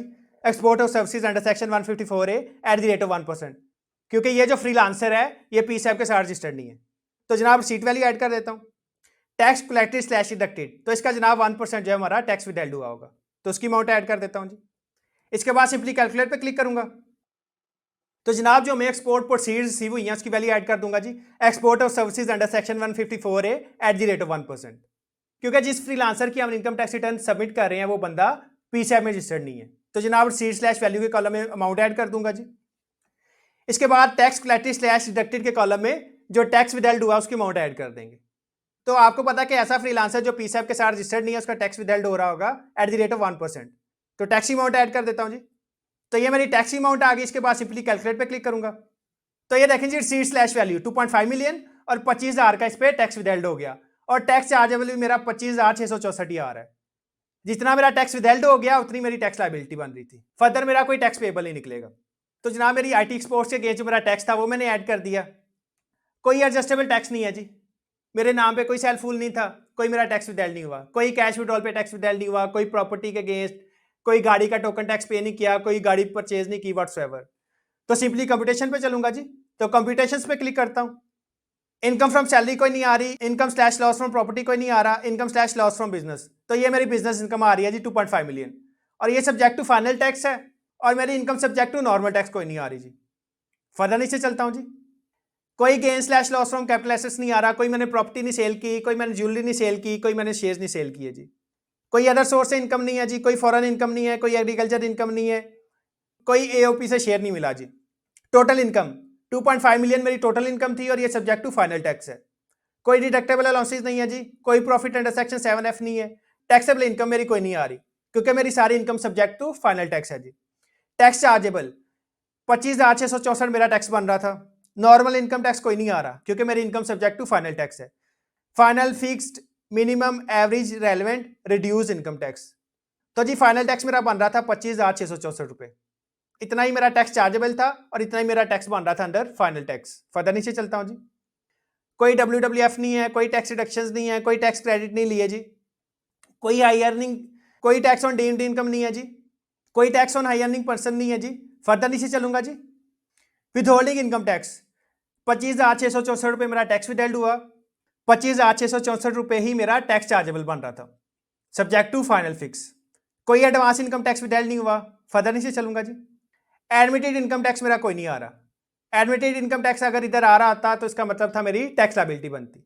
तो जनाब ये एडमिटेड इनकम टैक्स वाला कॉलम एम्प्टी है, तो इसका मतलब ये है कि मेरी कोई टैक्स लायबिलिटी नहीं बन रही। जितना टैक्स चार्जेबल था उतना ही मेरा टैक्स विदहेल्ड हो गया। रिफंडेबल इनकम टैक्स, कोई रिफंडेबल इनकम टैक्स मेरा नहीं बन रहा। रिफंडेबल इनकम टैक्स मेरा इस वजह से नहीं बन रहा क्योंकि एडजस्टेबल टैक्स के टैब में मैंने कोई भी सेक्शन ऐड नहीं किया। ना ही मेरा सेलफोन के अगेंस्ट टैक्स विदहेल्ड हो रहा है, ना ही कैश विड्रॉल के अगेंस्ट, ना ही प्रॉपर्टी के अगेंस्ट व्हाट्सएवर। तो एडजस्टेबल टैक्स के टैब में मैंने कोई भी टैक्स की डिटेल ऐड नहीं की जो एडजस्टेबल है जी, तो इस वजह से रिफंडेबल इनकम टैक्स मेरा कोई भी नहीं आ रहा। वापिस चलता हूँ जी वेल्थ स्टेटमेंट पे, रिकंसिलिएशन ऑफ नेट एसेट्स पे चलूंगा जी। फर्दर नीचे चलता हूँ, income attributable to receipts etcetera declared as per return for the year subject to final slash fix tax, जो मुझे एक्सपोर्ट प्रोसीड्स रिसीव हुई हैं उसकी अमाउंट इधर ऐड कर देता हूँ जी। तो अमाउंट के टैब पे क्लिक करूंगा और इधर अपनी अमाउंट ऐड कर दूंगा। तो जी ये मेरी अमाउंट आ गई। इसके बाद सिंपली कैलकुलेट पे क्लिक करूंगा, कोई एडजस्टमेंट्स नहीं है जी, कोई फॉरेन रेमिटेंस, कोई इनहेरिटेंस, कोई गिफ्ट नहीं रिसीव हुआ, कोई गेन नहीं आया डिस्पोजल पे, कोई income attributable to receipts builder slash developers नहीं है। अदर्स में कोई अमाउंट नहीं रिसीव हुई जी। Deemed income declared as per return for the year कोई नहीं है। फर्दर नीचे चलूंगा जी। आउटफ्लोज, पर्सनल एक्सपेंसेस हमने ऐड नहीं किए जी, तो पर्सनल एक्सपेंसेस ऐड कर लेता हूँ। पर्सनल एक्सपेंसेस के टैब पे क्लिक करूंगा, एंड पे चलता हूँ जी। सपोज कर लें कि हमारे केस में पर्सनल एक्सपेंसेस हैं जी 6 लाख, तो जनाब 6 लाख की अमाउंट मैंने ऐड कर दी हाउस होल्ड एक्सपेंसेस के टैब में। दोबारा कैलकुलेट पे क्लिक करूंगा, अगेन रिकंसिलिएशन पे चलूंगा जी। फर्दर नीचे चलता हूँ, तो ये देखें जी पर्सनल एक्सपेंसेस सिस्टम ने ऑटोमेटिकली उठा लिए। एडजस्टमेंट्स इन आउटफ्लोज इसको छोड़ दें जी। गिफ्ट, कोई हमने गिफ्ट नहीं दिया किसी को। Loss on disposal of assets, कोई एसेट हमने नहीं ऐसा सेल किया जिसमें हमें लॉस हुआ हो। अनरिकॉन्साइल्ड अमाउंट, तो ये देखें जी हमारे केस में अनरिकॉन्साइल्ड अमाउंट आ रही है 1.9 मिलियन। अब ये अनरिकॉन्साइल्ड अमाउंट कैसे बनी मैं आपको दिखा भी देता हूँ जी। ऊपर चलता हूँ, अब नेट एसेट्स प्रीवियस ईयर थे हमारे पास 5.8 मिलियन के, करंट ईयर भी इतने ही आ रहे हैं, प्लस इसमें इंक्रीज हो गया जी 2.5 मिलियन का। 5.8 में 2.5 मिलियन का इंक्रीज हो गया। फर्दर नीचे चलता हूं जी। इसमें से 6 लाख निकाल देंगे आप, इनफ्लोज माइनस आउटफ्लोज, तो इसका डिफरेंस आ रहा जी 1.9 मिलियन का। आपके जो एसेट्स हैं वो 1.9 मिलियन से बढ़ गए, और 1.9 मिलियन से इस वजह से बढ़ गए कि जनाब आपको 25 लाख रुपए तो आपको एक्सपोर्ट प्रोसीड रिसीव हो गई, आपने कोई सर्विसेज बाइट प्रोवाइड की हैं जिसके अगेंस्ट आपको 25 लाख रुपया रिसीव हो गया, 6 लाख आपका एक्सपेंस आ गया। तो जो मेरी टोटल इनकम थी सब्जेक्ट टू फाइनल टैक्स वो आ रही थी 25,66,393। अगर इसमें से आप 6 लाख निकाल दें तो ये आपका बन जाएगा 19,66,393। 19,66,393 से आपने अपने एसेट्स बढ़ाने हैं। ये देखें जी इसके साथ माइनस का साइन है, तो अगर तो इसके साथ माइनस का साइन है तो इतने से आपने अपने पर्सनल एसेट्स बढ़ा देने, और अगर इसके साथ माइनस का साइन ना होता तो इसका मतलब ये था कि आपके एसेट्स जो हैं वो इन्फ्लेट हैं। इतने से फिर आपने अपने पर्सनल एसेट्स कम कर देने। तो जनाब मैं चलूंगा पर्सनल एसेट्स स्लैश लायबिलिटीज पे, एंड पे चलूंगा जी। तो जनाब इस बंदे के बैंक अकाउंट में जीरो बैलेंस था, इस वजह से हम इस बंदे का बैंक अकाउंट का बैलेंस अपडेट नहीं करें। तो जनाब जो हमारा डिफरेंस आ रहा है वो कॉपी करेंगे और माइनस के साइन के बगैर इधर पेस्ट कर देंगे। वापिस चलता हूं जी रिकंसिलिएशन ऑफ नेट एसेट्स पे। अब ये अनरिकॉन्साइल्ड अमाउंट मेरे पास आ रही है माइनस में 19,66,393। इसका मतलब ये है कि 19,66,393 से मेरे एसेट्स कम है। तो जनाब इस अमाउंट को कॉपी करूंगा और इस अमाउंट को ले जाके कैश के कॉलम में पेस्ट कर दूंगा। तो जो आपका डिफरेंस आएगा आपने कोशिश करनी है कि आपने इसको कैश के कॉलम से एडजस्ट करना है जी। तो पर्सनल एसेट्स स्लैश लायबिलिटीज पे चलूंगा जी। फर्दर नीचे चलता हूं जी, कैश नॉन बिजनेस के टैब पे जाकर जी 19,66,393 पेस्ट कर दूंगा। इसके बाद सिंपली कैलकुलेट पे क्लिक करता हूं जी। दोबारा रिकंसिलिएशन ऑफ नेट एसेट्स पे चलता हूं, तो ये देखा जी नेट एसेट्स करंट ईयर मेरे बढ़ गए हैं 7.8 मिलियन के। पहले मेरे नेट एसेट्स प्रीवियस ईयर और net assets current year same आ रहे थे, क्योंकि मैंने इंक्रीज जो है वो वेल स्टेटमेंट में नहीं था दिखाया। इंक्रीज डिक्रीज इन एसेट्स मेरा आ रहा है 1.9 मिलियन का, वो इस वजह से 1.9 मिलियन का आ रहा है कि जनाब 2.5 मिलियन से हमने 6 लाख निकाल दिए, 25 लाख हमें रिसीव हुए, 6 लाख का मेरा खर्चा आ गया, तो टोटल तो नेट मेरा इंक्रीज बन गया जी 19 लाख का। फर्दर नीचे चलता हूं जी, इनफ्लोस थे मेरे 25 लाख के, फर्दर नीचे चलूंगा, आउटफ्लोस थे मेरे 6 लाख के। फर्दर नीचे चलता हूं जी, अनरिकॉन्साइल्ड अमाउंट, अनरिकॉन्साइल्ड अमाउंट मेरी आ गई 0। तो जनाब इस तरह से आप ऐसे पर्सन की वेल स्टेटमेंट को रिकॉन्साइल कर सकते हैं जिसने टैक्स ईयर 2025 की रिटर्न सबमिट की हुई है और उसके net assets previous year carry forward हो रहे हैं जी। तो जनाब ये तो ऐसे पर्सन की इनकम टैक्स रिटर्न होगी जिसके नेट एसेट्स कैरी फॉरवर्ड हो रहे हैं प्रीवियस ईयर से। तो जनाब इसके बाद वापिस ऐसे पर्सन की इनकम टैक्स रिटर्न पे चलेंगे जो फर्स्ट टाइम अपनी इनकम टैक्स रिटर्न फाइल कर रहा है और उसके नेट एसेट्स प्रीवियस ईयर नहीं आ रहे। तो ऊपर चलता हूं जी, क्लोज पे क्लिक करता हूं। आगे वो कह रहा है you have unsaved changes by closing, you will lose all unsaved changes, do you still want to close. तो वो कह रहा है कि आपकी कुछ अनसेव्ड चेंजेस हैं, आपने डाटा सेव नहीं किया, अगर आप इसको क्लोज कर देंगे तो जनाब आपका डाटा लॉस्ट हो जाएगा। तो जनाब हमने डाटा लूज नहीं करना, तो नो पे क्लिक करूंगा, इसको सेव कर लूंगा जी। ये सबमिट के साथ सेव का बटन आ रहा है, तो सेव पे क्लिक करूंगा। चेंजेस सेव सक्सेसफुली, अभी आपकी चेंजेस सेव हो चुकी हैं। अब सिंपली क्लोज पे क्लिक करता हूं जी, तो क्लोज करूंगा इसको। तो जनाब इसके बाद पहले वाले बंदे की इनकम टैक्स रिटर्न खोल लेते हैं जी, जो first time income tax return file कर रहा था और उस पर्सन की हमने वेल स्टेटमेंट रिकॉन्साइल की थी। तो जनाब इसे क्लोज कर लेता हूं जी। तो जनाब वापस मैं ऐसे बंदे के पोर्टल पे आ गया जिसकी हम first time income tax return file कर रहे थे और इस पर्सन की रिटर्न ड्राफ्ट में पड़ी हुई है, क्योंकि हमने इस पर्सन का पोर्टल क्लोज कर दिया था और ऐसे बंदे का हमने पोर्टल खोल लिया था जिसने 2024 की रिटर्न फाइल की हुई थी। तो जनाब ड्राफ्ट पे क्लिक करूंगा, फर्दर नीचे चलता हूं जी, पेंसिल पे क्लिक कर लेता हूं। तो जनाब वेल स्टेटमेंट पे चलूंगा, वेल स्टेटमेंट पे क्लिक करता हूं, फर्दर नीचे चलता हूं जी, रिकंसिलिएशन ऑफ नेट एसेट्स पे चलूंगा, फर्दर एंड पे चलता हूं जी। तो जनाब ये ऐसे पर्सन की इनकम टैक्स रिटर्न थी जिसके नेट एसेट्स प्रीवियस ईयर नहीं आ रहे थे। तो हमने सारी unreconciled amount net assets previous year के कॉलम में डाल दी। एंड पे चलता हूं जी, अनरिकॉन्साइल्ड अमाउंट। अब जनाब मेरी अनरिकॉन्साइल्ड अमाउंट आ रही है 0। हमारी जो इनकम टैक्स रिटर्न है उसका वेल्थ स्टेटमेंट का जो पार्ट है वो भी कंप्लीट हो चुका है। इसके बाद हमारा रह गया जी कैपिटल एसेट। अगर आपके नाम पे कोई प्रॉपर्टी है, चाहे कोई एग्रीकल्चर प्रॉपर्टी है, चाहे रेजिडेंशियल है, चाहे कमर्शियल है, तो इस केस में आपने जनाब कैपिटल एसेट्स की डिटेल जो है वो मेंशन करनी है। कैपिटल एसेट आपका डिफाइंड है अंडर सेक्शन 7E। जब भी आप कोई प्रॉपर्टी सेल करते हैं तो जनाब आपको 7E का सर्टिफिकेट जो है फर्निश करना पड़ता है। तो सबसे पहले मैं आपको सेक्शन 7E दिखा देता हूं। तो सेक्शन 7E देखने के लिए इनकम टैक्स ऑर्डिनेंस पे चलूंगा जी। तो इनकम टैक्स ऑर्डिनेंस पे चलता हूं। तो जी ये मेरे पास सेक्शन 7E आ गया, tax on deemed income for tax year 2022 and onwards a tax shall be imposed at the rates specified in division 8C of part 1 of first schedule on the income specified in this section. अच्छा जी, सब section 1 में बता रहा है कि tax year 22 से onward जो है आपके कैपिटल एसेट्स पे टैक्स लगेगा, जिसका रेट जो है डिवीजन 8C में डिफाइंड है। अच्छा जी, उसके बाद सब सेक्शन 2 आ गया, a resident person shall be treated to have derived as income chargeable to tax under this section an amount equal to 5% of the fair market value of capital assets situated in Pakistan held on the last day of tax year excluding the following। अच्छा जी, आगे sub section 2 में बता रहा है कि अगर कोई रेजिडेंट पर्सन जो है वो कोई कैपिटल एसेट ऑन कर रहा है और वो कैपिटल एसेट एग्जिस्ट कर रहा है आपका 30 जून को, टैक्स ईयर के लास्ट डेट पे वो एग्जिस्ट कर रहा है, तो 5% of the fair market value of the capital asset subject to tax होगा। तो जी कैपिटल एसेट्स की डेफिनेशन देख लेते हैं। सबसे पहले नीचे चलूंगा तो ये देखें जी, capital asset. Capital asset means property of any kind held by a person whether are not connected with the business but does not include। तो कैपिटल एसेट की डेफिनेशन में बता रहा है कि हर टाइप की प्रॉपर्टी आ जाएगी, वेदर यूज फॉर बिजनेस और नॉट, बिजनेस यूज के लिए कि अदर देन बिजनेस यूज के लिए। लेकिन इसमें यह शामिल नहीं है जी, any stock in trade, consumable store और raw materials held for purpose of business. अच्छा जी, stock in trade, raw materials वगैरह ये आपके कैपिटल एसेट की डेफिनेशन में नहीं आएंगे। एनी शेयर, स्टॉक्स और सिक्योरिटीज, शेयर, स्टॉक और सिक्योरिटी जो है ये भी कैपिटल एसेट की डेफिनेशन में नहीं आएंगे, ये सेक्शन 37 के एम्बिट में आएंगे। Any property with respect to which the property is entitled to a depreciation deduction under section 22 और अमोर्टाइजेशन डिडक्शन अंडर सेक्शन 24। अच्छा जी, अगर कोई बिजनेस एसेट है तो आपको पता है उस पर डेप्रिसिएशन चार्ज होती है, या आपके पास कोई इंटेंजिबल एसेट है और वो बिजनेस में यूज हो रहा है तो उस पर अमोर्टाइजेशन चार्ज होगी। तो ऐसा एसेट जिस पे डेप्रिसिएशन या अमोर्टाइजेशन चार्ज हो रही है तो वो भी कैपिटल एसेट की डेफिनेशन में नहीं आएगा। Any movable asset not mentioned in clause 1, 2 और 3। इसके अलावा मूवेबल एसेट्स जो ऊपर वाली क्लॉजेज में शामिल नहीं है। मूवेबल एसेट्स में सबसे बड़ी डेफिनेशन आपकी व्हीकल आ जाएगी। अगर आपके पास कोई कार है तो वो कैपिटल एसेट की डेफिनेशन में नहीं आएगी। तो कैपिटल एसेट की डेफिनेशन में प्योरली आपकी प्रॉपर्टी आएगी जी। तो ऊपर चलता हूं जी। तो सब सेक्शन 1 हमें इंप्लीमेंटेशन का बता रहा है कि 2022 से ऑनवर्ड जो है 7E लगेगा, और इसके जो रेट्स हैं डिवीजन 8C में डिफाइंड है। रेट मैंने आपको बता दिया कि 20% है।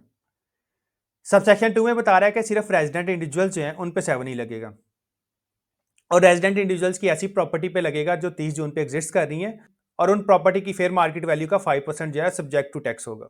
यानी कि 5% multiply by 20%, 1% of fair market value जो है वहाँ पे टैक्स लगेगा। लेकिन ये नीचे कुछ उसकी एक्सक्लूजन है जी। 1 capital asset on by the resident person, अगर आप सिर्फ एक एसेट ऑन कर रहे हैं, आपके पास सिर्फ एक घर है या एक प्लॉट है, तो उस सूरत पे आप पे 7E का टैक्स नहीं लगेगा। Self owned business premises from where the business is carried out by the person appearing on the active taxpayers list at any time during the year।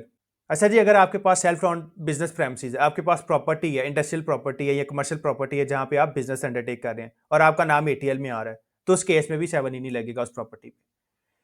Self owned agriculture land where agriculture activities carried out by person excluding farm house and land annex thereto. अच्छा जी, अगर आपके पास agriculture land है और आप उस पर agriculture activities कर रहे हैं, आप अनाज उगा रहे हैं उस पर, तो फिर भी आप पे 7E नहीं लगेगा। लेकिन अगर उस लैंड पे कोई फार्म हाउस एग्जिस्ट कर रहा है तो उस केस में आप पे 7E लगेगा, जो फार्म हाउस है जी उधर। Capital asset allotted to a शहीद आर डिपेंडेंट्स ऑफ अ शहीद belonging to Pakistan arm forces. अच्छा जी, अगर किसी शहीद या उसके डिपेंडेंट्स को, कोई ऐसा शहीद जो पाकिस्तान आर्म फोर्सेज की ड्यूटी के दौरान शहीद हो गया, उसके डिपेंडेंट्स को या उसको कोई प्लॉट अलॉट कर दिया तो उस पर भी 7E नहीं लगेगा। A person or dependents of the person who dies while in the service of Pakistan Armed Forces or federal or provincial government। अच्छा जी, अगर कोई पर्सन जो है वो फेडरल गवर्नमेंट या प्रोविंशियल गवर्नमेंट या आर्म फोर्सेज की सर्विसेज के दौरान उसकी डेथ हो गई है, तो अगर उस पर्सन को प्लॉट मिलता है या उसके डिपेंडेंट्स को, डिपेंडेंट्स से मुराद माँ बाप, बहन भाई, बीवी, बच्चे, तो उन पे भी 7E नहीं लगेगा। A war wounded person while in service of Pakistan arm forces or federal or provincial government.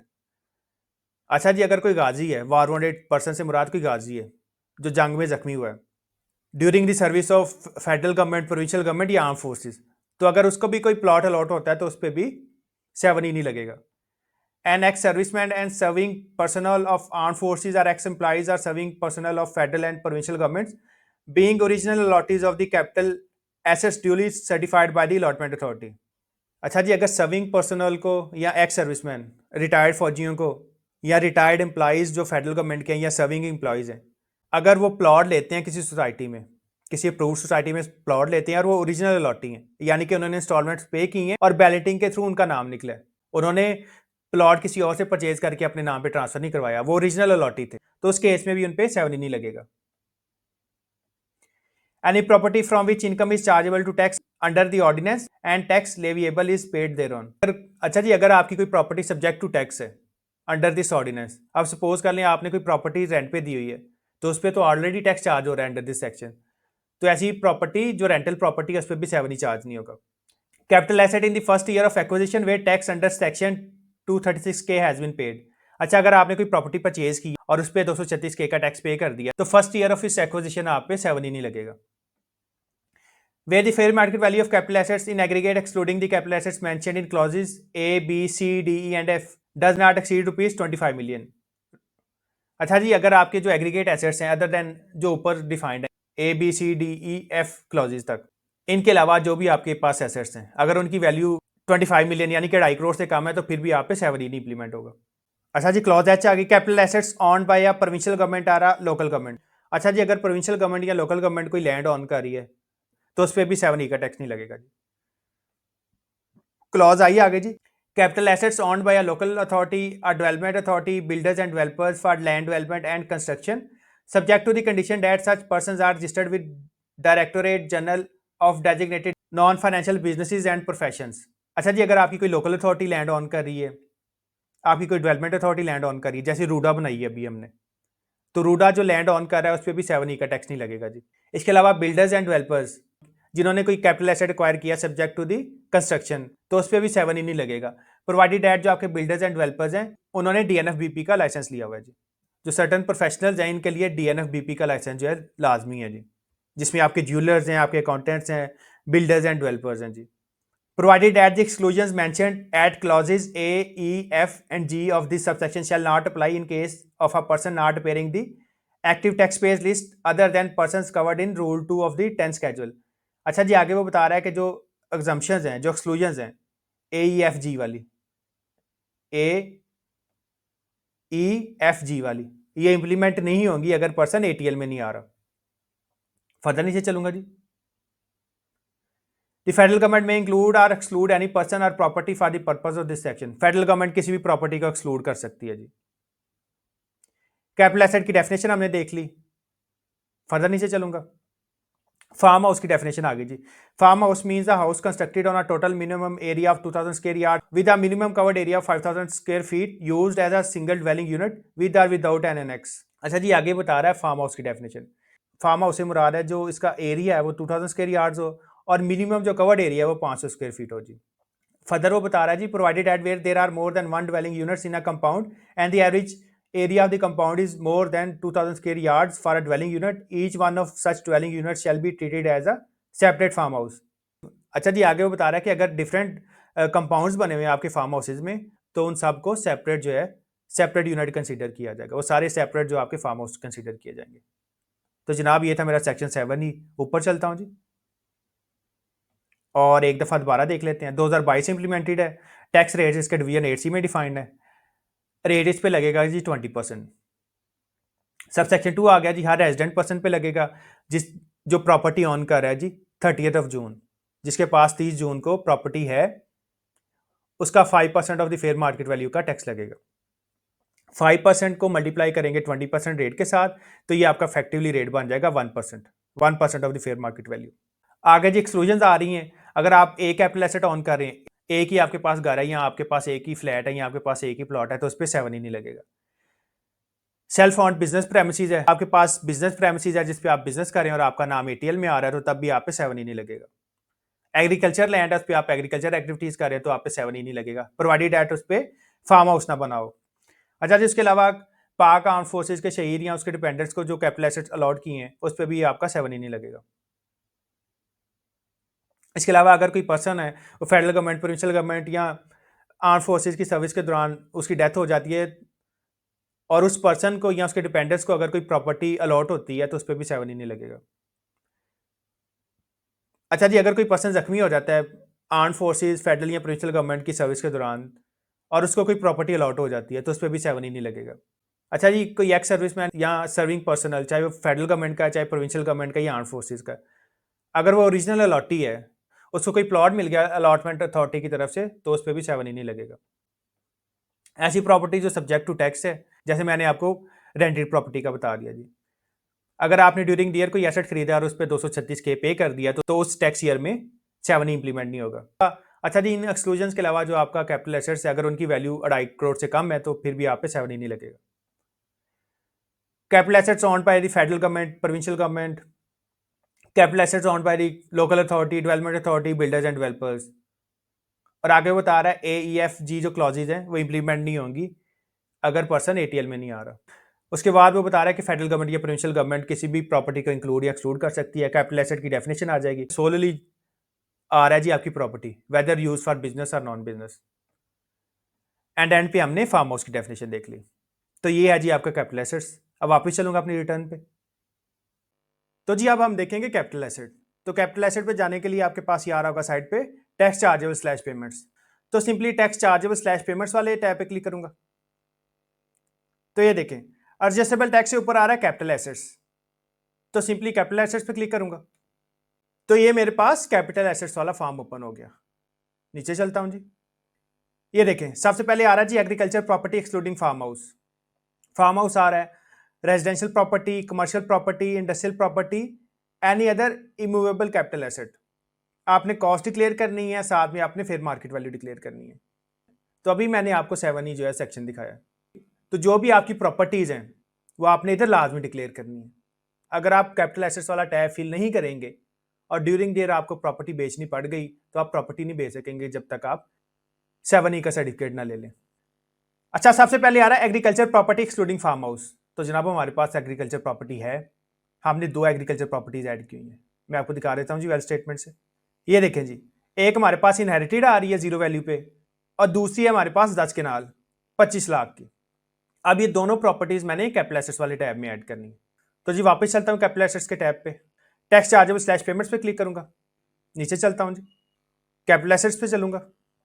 Agriculture property excluding farm house के आगे ये देखें प्लस का टैब बना हुआ है। तो आपको पता है कि आईआरएस के फार्म में जहां जहां प्लस का टैब है वहां वहां आपने फर्दर इन्फॉर्मेशन ऐड करनी है। तो प्लस पे क्लिक करूंगा जी। अब ये इन्फॉर्मेशन आपसे मांग रहा है, मेजरमेंट है, टोटल एरिया है, कंप्लीट एड्रेस है, टाउन स्लैश तहसील कौन सी है, सिटी स्लैश डिस्ट्रिक्ट कौन सा है। मेजरमेंट साइज भी आप अपना वेल स्टेटमेंट से देख के लिख सकते हैं, टोटल एरिया भी आपको वहां से पता लग जाएगा और कंप्लीट एड्रेस भी आप वहां से देख के लिख लेंगे जी। तो इसे कैंसिल करता हूं जी। तो वापस चलता हूं जी वेल स्टेटमेंट पे और अपनी दोनों प्रॉपर्टीज का एड्रेस और एरिया देख लेता हूं। तो नीचे चलता हूं जी, वेल स्टेटमेंट पे चलूंगा, उसके बाद पर्सनल एसेट्स पे चलता हूं। अच्छा जी, इनहेरिटेड प्रॉपर्टी मेरी 10 के नाल की है और जो मैंने बाय की हुई है वो है जी 74 के नाल की। एड्रेस दोनों का सेम है। तो वापस चलता हूं जी टैक्स चार्जेबल स्लैश पेमेंट्स पे, फर्दर नीचे चलता हूं जी, कैपिटल एसेट्स पे क्लिक करूंगा। As it is agriculture property excluding farm house के आगे जो प्लस बना हुआ है सिंपली इस पे क्लिक करूंगा। मेजरमेंट्स, तो ड्रॉप डाउन पे क्लिक करूंगा और यहाँ से आपने जो अपना मेजरमेंट यूनिट है वो सेलेक्ट कर लेना है। मरला है, एकड़ है, केनाल है, स्क्वायर यार्ड है, स्क्वायर फीट है, व्हाट्सएवर। तो ड्रॉप डाउन पे क्लिक करूंगा और जो आपका मेजरमेंट यूनिट होगा वो आप इधर से सेलेक्ट कर लेंगे। अब हमारे केस में केनाल है तो केनाल सेलेक्ट कर लूंगा। टोटल एरिया जी 10 केनाल है, कंप्लीट एड्रेस लिख दूंगा जी। अच्छा जी, मेरी प्रॉपर्टी का कंप्लीट एड्रेस आगे इधर आपने इनहेरिटेड नहीं लिखना, जो आपकी इवन तो प्रॉपर्टी इनहेरिटेड भी है उधर आपने इनहेरिटेड नहीं लिखना। तो ये आपकी कंप्लीट एड्रेस लाइन आ जाएगी विदाउट टाउन एंड डिस्ट्रिक्ट। आपने टाउन जो शहर का नाम है और जो डिस्ट्रिक्ट है आपका जो जिला है वो आपने नीचे लिखना है जी। तो टाउन स्लैश तहसील सेलेक्ट करने के लिए ड्रॉप डाउन पे क्लिक करूंगा और यहाँ से जो भी आपकी रेलेवेंट तहसील होगी आप सेलेक्ट कर लेंगे। ये साइड पे स्क्रॉल बार बनी हुई है, इसको पकड़ के भी आप नीचे जा सकते हैं। ये देखें जी। इसके अलावा अगर आप अल्फाबेट लिखें, सपोज करें मैं अल्फाबेट लिख देता हूँ जी, तो जो आपके अल्फाबेट से रेलेवेंट टाउन्स और तहसील होंगे वो आना शुरू हो जाएंगे। तो जैसे ही मैंने अपना रेलेवेंट टाउन स्लैश तहसील सेलेक्ट किया, सिस्टम ने ऑटोमेटिकली जो मेरा सिटी स्लैश डिस्ट्रिक्ट था वो ऑटोमेटिकली उठा लिया। आगे वो बता रहा है whether exempted from tax under section 7E, आप 7E के तहत टैक्स से एग्जम्प्ट हैं कि नहीं। तो आपको पता है कि एग्रीकल्चर प्रॉपर्टी जहां पे एग्रीकल्चर प्रोड्यूस आप पैदा कर रहे हैं वो एग्जम्प्ट फ्रॉम 7E है। तो आप क्लिक करेंगे जी यस पे, यस एग्जम्प्टेड। तो ये जो यस के साथ राउंड सर्कल बना हुआ है, सिंपली इस पे क्लिक करूंगा। आगे वो कह रहा है जी रीजन फॉर एग्जम्पशन, किस रीजन की बेस पे आप इसको एग्जम्प्ट करवा रहे हैं। तो आपको पता है कि हमारी रीजन तो सिंपल सी है, एग्रीकल्चरल लैंड है सब्जेक्ट टू एग्रीकल्चर प्रोड्यूस। तो ड्रॉप डाउन पे क्लिक करूंगा और जो भी आपकी यहाँ पे रीजन होगी उसको आप सेलेक्ट कर लेंगे। ये देखें जी, self owned agriculture land where agriculture activities carried out by the person. तो ये हमारे केस में जी एग्जम्पशन की रीजन होगी। सिंपली इसको सेलेक्ट करूंगा, फर्दर नीचे चलता हूं जी। अच्छा जी, उसके बाद वो कह रहा है ऐड अटैचमेंट, आपकी जो प्रॉपर्टी आप इसकी पिक्चर्स भी अटैच कर सकते हैं, आप पीडीएफ की फाइल अटैच कर सकते हैं जी इधर। तो मैं नहीं कर रहा जी। उसके बाद कह रहा है इज दिस प्रॉपर्टी कंस्ट्रक्टेड, तो जी नो करेंगे। एग्रीकल्चर लैंड तो नहीं ना कंस्ट्रक्टेड होगी, आपकी एग्रीकल्चर फील्ड जो है वो तो ओपन लैंड होगी ना। अच्छा, उसके बाद आ रहा है जी एफबीआर प्रॉपर्टी वैल्यूएशन एक्सेल। अब देखिए फेयर मार्केट वैल्यू, अगर तो आप किसी गांव वगैरह में या फार फ्लंग एरियाज में रह रहे हैं फिर तो आपने डीसी रेट लगा लेना है। डीसी रेट आपको अपनी तहसील से पता लग जाएगा। इसके अलावा अगर आप बड़े सिटीज में रह रहे हैं, लाहौर, कराची, इस्लामाबाद, फैसलाबाद, गुजरांवाला, व्हाट्सएवर, तो एफबीआर ने 40 बिग सिटीज 40 बड़े शहरों का रेट डिवाइस किया हुआ है, पर मरला एफबीआर ने रेट डिवाइस किया हुआ है। तो अगर आप बड़े शहरों में रह रहे हैं तो आपने एफबीआर का वैल्यूएशन लगाना है जी। जो आपने फेयर मार्केट वैल्यू कंप्यूट करनी है अपनी प्रॉपर्टी की, वो आपने एफबीआर के वैल्यूएशन टेबल से करनी है। तो एफबीआर के वैल्यूएशन रेट्स चेक करने के लिए नीचे देखें जी, एफबीआर प्रॉपर्टी वैल्यूएशन एक्सेल, ये उसने खुद ही एक फाइल दी हुई है। तो सिंपली इस फाइल को डाउनलोड कर लूंगा, क्योंकि मेरी जो प्रॉपर्टी है वो सिचुएट कर रही है मुल्तान में, तो जाहिर सी बात है कि मुल्तान के रेट भी तो एफबीआर ने डिवाइस किए होंगे ना। तो ये जो मेरे पास आ रहा है एफबीआर प्रॉपर्टी वैल्यूएशन एक्सेल, तो सिंपली इस पर क्लिक करूंगा। तो ये देखें जी वैल्यूएशन ऑफ प्रॉपर्टी लिंक्स, तो सिंपली इस पर क्लिक करता हूं जी, अनेबल कर लूंगा। तो ये देखें जी, ये 40 सिटी के मेरे पास रेट्स आ गए। अब जिस भी सिटी पे क्लिक करूंगा ये मुझे उस सिटी के रेलेवेंट एसआरओ पे ले जाएगा जी। अच्छा जी, वापस चलता हूँ आईआरएस पे। सबसे पहले इसको सबमिट कर लेते हैं जी। अब इसकी कॉस्ट स्लैश डिक्लेयर्ड वैल्यू 0 थी, आपको पता है कि इनहेरिटेड प्रॉपर्टी थी। फेयर मार्केट वैल्यू जनाब मैं देखूंगा अपने टेबल से, तो टेबल पे चलता हूँ जी। हमारा सिटी है मुल्तान, तो कंट्रोल एफ करूंगा, इधर से मुल्तान सेलेक्ट कर लेता हूँ जी। ये मुल्तान आ गया। इसके बाद सिंपली इस लिंक पे क्लिक करूंगा, तो ये देखें जी एसआरओ आ गया, revision of value of immovable properties of Multan. SRO number है जी 1267, डेटेड है जी 2022, डेट आ गई 8/1/2022। नीचे कह रहा है डाउनलोड, तो सिंपली डाउनलोड पे क्लिक करके इसको पीडीएफ में डाउनलोड कर लूंगा जी। डाउनलोड पे क्लिक करता हूं। अब ये देखें जी एसआरओ 1267। अच्छा जी, ये नीचे रेट्स डिफाइन है, सीरियल आ रहा है, डिस्ट्रिक्ट आ रहा है, तहसील आ रही है जी, टाउन आ रहा होगा, रेवेन्यू सर्कल आ रहा होगा, प्रॉपर्टी एरिया आ रहा होगा, क्लासिफिकेशन आ रही होगी, लोकेशन आ रही होगी, ऑन रोड है, ऑफ रोड है, मतलब कि रोड के ऊपर है कि रोड के पीछे है, स्क्वायर नंबर, किला नंबर, खसरा नंबर, और ये आपका यूनिट ऑफ मैयर आ रहा है जी मरला में। जो आपकी कमर्शियल और रेजिडेंशियल लैंड होगी उसका यूनिट ऑफ मैयर इन्होंने मरला दिया होगा और मरला में उसकी वैल्यू आ रही होगी। इसके अलावा जो कमर्शियल है उसका भी मरला दिया होगा, और जो आपकी एग्रीकल्चर लैंड है जनाब उसकी वैल्यू जो है पर एकड़ आ रही होगी। मैं आपको दिखा भी देता हूँ। अब ये देखें जी, डिस्ट्रिक्ट मुल्तान है, तहसील मुल्तान सदर है, और ये प्रॉपर्टी एरिया आ रहा है, चाह ठाले वाला, चाह सोनू वाला टू चाह निज़ाम। इसकी वैल्यू आ रही है पर मरला जी 2,01,250, और ये रेजिडेंशियल है जी। ये देखें क्लासिफिकेशन भी की हुई है इसने, रेजिडेंशियल, कमर्शियल और एग्रीकल्चरल की क्लासिफिकेशन की हुई है। फर्दर नीचे चलता हूँ जी। अब ये देखें जी कमर्शियल आ गया, चाह ठेले वाला, चाह सोनू वाला टू चाह निज़ाम वाला, शॉप स्लैश प्लाजा। अब ये कमर्शियल है, ऑन रोड है, और इसकी वैल्यू जो इसने डिवाइस की है स्क्वायर फीट में, और ये आ रही है जी पर स्क्वायर फीट 19,222। फर्दर नीचे चलता हूँ जी। अब ये देखें जी कोट रब Nawaz Khan agricultural on road, और पर एकड़ वैल्यू आ रही है जी 1,90,00,000।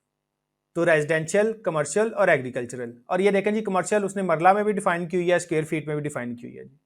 अच्छा जी, कंट्रोल एफ कर लेता हूँ और जो मेरा रेलेवेंट एरिया होगा वो सर्च कर लेता हूँ।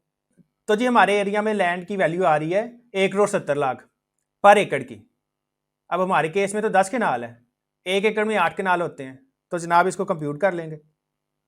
अब इसको मैंने डिवाइड किया 8 पे, तो पर केनाल वैल्यू आ गई 21 लाख। उसको 2 से मल्टीप्लाई कर लेता हूँ और उसमें जी 1,70,00,000 ऐड कर लूँगा, तो ये मेरी वैल्यू तकरीबन बन जाती है 2,10,00,000।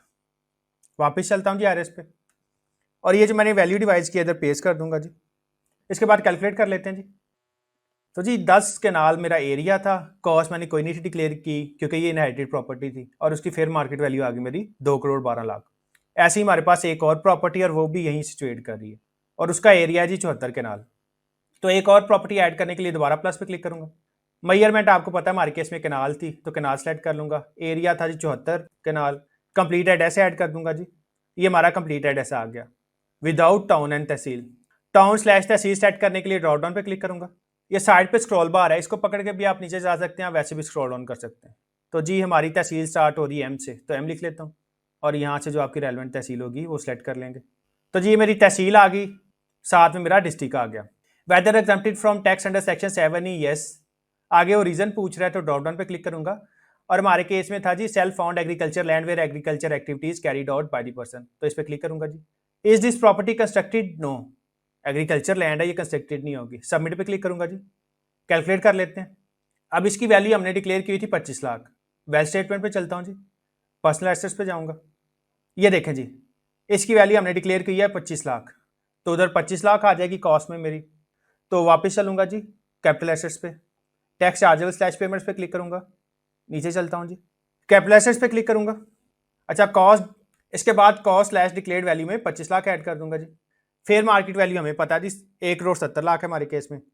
इसके बाद हमारे पास लैंड है जी 74 के नाल, तो इसको मल्टीप्लाई करके वैल्यू निकाल लूंगा। तो ये वैल्यू मेरे पास बन गई 12 करोड़। इसके बाद जी कैलकुलेट करूंगा। अब ये देखें हमारी वैल्यू जो है 25 मिलियन से बढ़ गई है जी, 2,50,00,000 से बढ़ गई है। लेकिन हमारा जो टैक्स ऑन डीम्ड इनकम है वो जीरो आ रहा होगा। जीरो इस वजह से आ रहा होगा कि मैंने एग्जम्पशंस क्लेम की हैं, क्योंकि मेरे पास ये दोनों एग्रीकल्चरल प्रॉपर्टीज थी। तो नीचे चलता हूं जी। अब ये देखें जी, total value of capital assets मेरे पास 14 करोड़ हो गई। लेकिन ये देखें जी, total value of capital assets taxable under section 7 E, कोई भी टैक्सेबल नहीं आ रहा क्योंकि हमने एग्जम्पशंस क्लेम कर ली हैं। और deemed income tax under section 7 ई, ये भी जीरो आ रहा है। ये भी इस वजह से नहीं आ रहा क्योंकि मेरी जो टैक्सेबल एसेट्स थे अंडर सेक्शन 7 ई वो कुछ भी नहीं है। तो जनाब ये मैंने एग्रीकल्चर लैंड ऐड कर ली, इसके बाद मेरा हाउस और प्लॉट रह गया, तो हाउस और प्लॉट ऐड कर लेता हूँ। ऊपर चलता हूँ जी। तो जी रेजिडेंशियल प्रॉपर्टी जैसे प्लॉट और हाउस है हमारे केस में, रेजिडेंशियल प्रॉपर्टी ऐड करने के लिए देखें प्लस का साइन आ रहा है। तो सबसे पहले वेल स्टेटमेंट पे चलता हूँ, अपनी प्रॉपर्टी की वैल्यू और उसका एड्रेस देख लेता हूँ। तो जी वेल स्टेटमेंट पे चलूंगा। अब ये मेरे पास दो प्रॉपर्टीज आ रही हैं। तो जी 10 मरला का घर है हमारे पास और 5 मरला का प्लॉट है। घर मेरा 20 लाख का है और प्लॉट जो है वो 15 लाख का है। तो जी यहाँ से एड्रेस कॉपी कर लेता हूँ, वापिस चलता हूँ जी कैपिटल एसेट्स पे, टैक्स चार्जेबल स्लैश पेमेंट्स पे क्लिक करूंगा, कैपिटल एसेट्स पे चलता हूँ जी, नीचे चलूंगा जी। ये रेजिडेंशियल प्रॉपर्टी के आगे आपका प्लस का साइन बना हुआ है, तो सिंपली इस पे क्लिक करूंगा। मेजरमेंट, तो इधर से आपने यूनिट ऑफ मेजर सेलेक्ट करना है, ड्रॉप डाउन पे क्लिक करूंगा जी। हमारे केस में जी मरला है तो मरला सेलेक्ट कर लूंगा। घर मेरा 10 मरला का था तो 10 आ गया टोटल एरिया में। कंप्लीट एड्रेस लिख दूंगा जी विदाउट टाउन स्लैश तहसील। टाउन स्लैश तहसील क्लिक करने के लिए दोबारा ड्रॉप डाउन पे क्लिक करूंगा। स्क्रॉल बार के थ्रू भी आप सेलेक्ट कर सकते हैं, वैसे फर्स्ट अल्फाबेट लिखें जी, जो रेलेवेंट तहसील होगी वो सेलेक्ट कर ली, डिस्ट्रिक्ट सिस्टम ने ऑटोमेटिकली उठा दिया। Whether exempted from tax under section 7 E, तो आपको पता है वन सेल्फ ऑन जो कैपिटल एसेट है वो एग्जाम फ्रॉम टैक्स है, तो यस पे क्लिक करूंगा जी। Reason for exemption, drop down पे क्लिक करता हूँ। ये देखें जी, one capital asset self owned by tax payer. मैंने आपको बताया था ना आप गाड़ियां जो प्लॉट है उसको एग्जाम करवा सकते हैं किसी एक को, तो हमने घर को एग्जाम करवा लिया, तो इसको सेलेक्ट कर लेता हूँ। Is this property constructed? Yes. आगे कवर्ड एरिया, तो जनाब सारे का सारा ही मेरा कवर्ड एरिया है, तो जो मेरा कवर्ड एरिया 10 था ऊपर, वही मैंने नीचे लिख दिया जी 10। इसके बाद सिंपली सबमिट पे क्लिक करूंगा। तो जो मेरा घर था वो रेजिडेंशियल प्रॉपर्टी में ऐड हो गया। कॉस्ट इसकी थी 20 लाख, कॉस्ट लिख लेता हूँ जी। इसके बाद मैंने वैल्यूएशन टेबल से इसकी फेयर मार्केट वैल्यू देखी, तो इसकी फेयर मार्केट वैल्यू बन रही थी जनाब 5 लाख पर मरला। तो इसकी जो फेयर मार्केट वैल्यू बन गई 10 मरला की, ये बन गई जनाब 50 लाख। कैलकुलेट पे क्लिक करूंगा जी, तो ये मेरी कॉस्ट भी आ गई और मेरी फेयर मार्केट वैल्यू भी आ गई। इसके बाद मेरा है जी एक प्लॉट, तो प्लॉट ऐड करने के लिए दोबारा ये जो रेजिडेंशियल प्रॉपर्टी के आगे प्लस बना हुआ इधर क्लिक करूंगा। मेजरमेंट में जी मेरा मरला है, टोटल एरिया 5 था, कंप्लीट एड्रेस ऐड कर दूंगा। टाउन स्लैश तहसील से अपनी रेलेवेंट तहसील सेट कर लेंगे जी। अच्छा मेरी तहसील आ गई, साथ में डिस्ट्रिक्ट आ गया। उसके बाद आ रहा है whether exempted from tax under section 7 E, तो नो जी, हम पहले ही one capital asset owned by the tax payer जो है उसको एग्जम्प्ट करवा चुके हैं, तो एक ही होगा ना, या घर होगा या प्लॉट होगा। तो आपने ये करना है कि जिस एसेट की ज्यादा वैल्यू होगी आपने उसको एग्जम्प्ट करवा देना। Is this property constructed? No, plot तो नहीं ना आपका कंस्ट्रक्टेड होगा, प्लॉट तो आपका ओपन लैंड होगा। इसके बाद सिंपली सबमिट पे क्लिक करूंगा। अच्छा जी इसकी वैल्यू हमने डिक्लेयर की थी 15 लाख, तो 15 लाख लिख दिया। फेयर मार्केट वैल्यू थी इसकी जनाब 4.5 लाख और इसका एरिया था जी 5 मरला, तो इसकी वैल्यू मेरे पास आ गई जी 22,50,000। सिंपली कैलकुलेट पे क्लिक करता हूं जी। तो अभी मैंने रेजिडेंशियल प्रॉपर्टीज भी ऐड कर ली, एग्रीकल्चर प्रॉपर्टीज भी ऐड कर ली, कोई कमर्शियल प्रॉपर्टी नहीं थी, कोई इंडस्ट्रियल प्रॉपर्टी नहीं थी, और कोई मेरे पास यानी अदर रिमूवेबल कैपिटल एसेट नहीं था जी। Total value of capital assets आ गई मेरे पास जी 15 करोड़ 43 लाख, और total value of capital assets taxable under section 7E। तो आपको पता है कि सिर्फ जो हमारा प्लॉट था वही टैक्सेबल आएगा under section 7E। Agriculture property आपकी वैसे ही एग्जम्प्ट है। One self owned immovable property वो हमने एग्जम्प्ट करा ली, वो हमारे पास घर था। तो हमारे पास 4 प्रॉपर्टीज थी, 2 एग्रीकल्चर थी और 2 रेजिडेंशियल थी। रेजिडेंशियल में घर हमने एग्जम्प्ट करवा लिया, प्लॉट हमने सब्जेक्ट टू टैक्स कर दिया। अब ये देखें, इसकी जो फेयर मार्केट वैल्यू है वो जी 25 लाख। तो 25 लाख तो 2.5 करोड़ से कहीं नीचे है, तो टैक्स की अमाउंट नहीं बनेगी। मैं आपको दिखा भी देता हूँ, फर्दर नीचे चलता हूँ जी। ये देखें जी, deemed income under section 7E कोई भी नहीं आ रही, ना ही टैक्स आ रहा है जी। अच्छा, सपोज करें अगर मैं प्रॉपर्टी की वैल्यू को 3 करोड़ कर दूं, जो मैंने प्लॉट डिक्लेयर किया है, ऊपर चलता हूं जी। ये 22,50,000 को मैं 3 करोड़ कर देता हूं। इसके बाद सिंपली कैलकुलेट पे क्लिक करूंगा। अब ये देखें जी, total value of capital assets taxable under section 7E। Cost ये थी, कॉस्ट मेरी 15 लाख थी और फेयर मार्केट वैल्यू मेरी आ गई 30 मिलियन। तो क्योंकि मेरी फेयर मार्केट वैल्यू जो थी capital asset taxable under section 7E वो 25 मिलियन से बढ़ गई है, यानी कि 2.5 करोड़ से बढ़ गई है। तो इस वजह से ये सब्जेक्ट टू टैक्स बन गया। अब मेरी deemed income under section 7E बन गया जनाब 15 लाख। अगर आप 30 मिलियन को 5% से डिवाइड करेंगे तो ये आपका 15 लाख बन जाएगा। और आपको पता है कि आपका जो टैक्स है वो बनेगा 5% of the fair market value, और जो रेट है वो है जी 20%। आप चाहे 30 मिलियन का स्टेट 1% लगा लें, चाहे आप 15 लाख को 20% से मल्टीप्लाई कर लें। अगर मैं 30 करोड़ का 1% लूं तो ये आपका बन रहा है जी 3 लाख। ये टैक्स अमाउंट आपकी बन जाएगी थी 3 लाख। एज इट इज अगर मैं 15 लाख का 20% लूं तो ये भी 3 लाख बन रहा है। तो ये आप पे है जी। अगर आप 30 मिलियन को स्टेट 1% से मल्टीप्लाई कर लेंगे तो जो टैक्स चार्जेबल है उसकी अमाउंट आ जाएगी। तो आपकी टैक्स लाइबिलिटी कितनी बन रही है उसको देखने के लिए कंप्यूटेशंस पे चलूंगा जी।